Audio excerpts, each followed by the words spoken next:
Nous sommes ici à la braderie Saint-Louis à Tourcoing. Comme chaque année, c'est le moment pour les différents partis politiques de faire leur rentrée des classes pour ainsi dire. Nous sommes allés les voir pour en savoir plus concernant leur état d'esprit en ce mois de septembre. Place tout de suite à La République en marche. C'est une année intense pour laquelle le gouvernement a fait de très nombreuses réformes.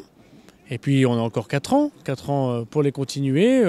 Les Français vont voir dans une semaine la suppression en partie de leur taxe d'habitation. Je prends l'exemple de Tourcoing, puisqu'on y est, 91% des Tourquenois vont voir une suppression naturelle de leur taxe d'habitation. Nous avons d'autres chantiers demain, les retraites, la dépendance, qui est un sujet extrêmement important.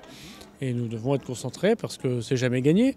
Et parce que les Français, c'est normal, sont impatients et en même temps, depuis très longtemps, ne croient plus en la politique.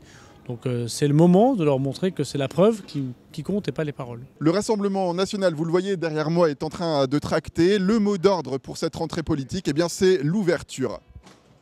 Nous souhaitons présenter aux habitants de l'ensemble des villes du Nord des listes ouvertes, des listes de rassemblement, avec celles et ceux qui ne sont pas forcément adhérents du Rassemblement national, mais qui partagent avec nous la nécessité d'une autre politique possible dans leur ville ou au niveau national, une autre politique face à Emmanuel Macron. Alors nous ouvrirons largement nos listes à des gens de droite, à des gens de gauche, à des gens qui viennent de la société civile, parce que nous avons besoin d'énergie nouvelle pour redresser cette ville de Tourcoing en particulier ici.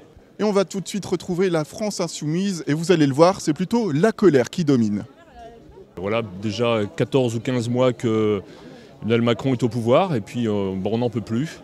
On a vu cet été le scandale de l'affaire Benalla et finalement il n'y a pas grand chose qui bouge, quoi. Nous c'est la colère qui domine, quoi. Bon, la France insoumise aujourd'hui, je pense que chacun peut constater que c'est la principale force d'opposition à Emmanuel Macron. Mais on ne s'en satisfait pas complètement de ça. Nous, l'essentiel, c'est pas d'être opposant pour être opposant. L'essentiel, c'est de pouvoir aujourd'hui apporter une nouvelle réponse qu'on pense apporter dans les mois à venir.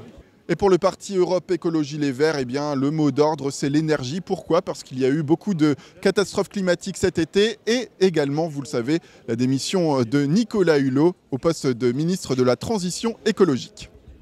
Tout l'été, on a eu une terrible canicule. On voit bien que la planète se réchauffe et qu'elle va devenir invivable si on ne fait pas quelque chose. Nous, on est plein d'énergie. On a passé un été avec notre nouveau candidat pour les européennes, Yannick Jadot, très enthousiasmant. On va travailler très fort là pour les européennes. C'est notre prochain objectif. Et par ailleurs, on pense déjà aux municipales dans toutes les villes de la métropole lilloise. Ici, sur la braderie de Tourcoing, la rentrée politique pour le Parti socialiste, c'est quoi ? C'est du tractage, mais c'est surtout, vous allez le voir pour les mois à venir, de la réflexion avant de reprendre la bataille de plus belle.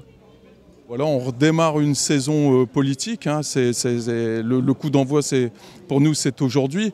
Même si nous travaillons déjà et que nous avons quand même fait pas mal de réunions.